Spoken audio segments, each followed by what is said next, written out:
Hi అందరికీ. ఇదైతే గనక వాటర్ మిలన్ సలాడ్ అండి. చేసుకోవడం చాలా ఈజీ. నేనైతే దీన్ని పోపుల డబ్బా ఛానల్ నుంచి యూజ్ చేశాను. ఇక్కడైతే వాటర్ మిలన్ను ఇలా కట్ చేసుకోవాలి. సన్నగా గింజలన్నీ పక్కకు పెట్టేసుకొని వాటర్ మిలన్ ముక్కలను అయితే కట్ చేసి పక్కన పెట్టుకోవాలి. అలాగే సగ్గుబియ్యాన్ని కూడా ఉడకబెట్టుకొని ఇలా జాలీలో అయితే వంపుకోవాలి. పైనుంచి చల్లనీళ్ళు అయితే యాడ్ చేయాలి. అప్పుడు మనకు ఆ జిగురంతా పోయి పొడి పొడిగా అయితే వస్తాయి.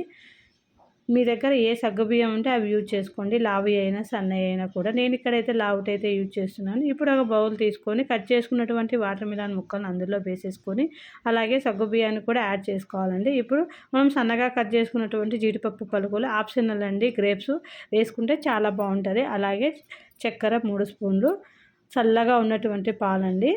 నేను దీని కలర్ కోసం అనేసి బీట్రూట్ రసాన్ని అయితే వేశాను. టేస్ట్ అనేది సూపర్గా ఉందండి. తప్పకుండా ట్రై చేయండి. పిల్లలు ఇంటికి రాగానే ఇలా చేసి పెట్టండి. ఇష్టంగా తాగుతారు. ఒకటికి 4 గ్లాసులు తాగుతారండి.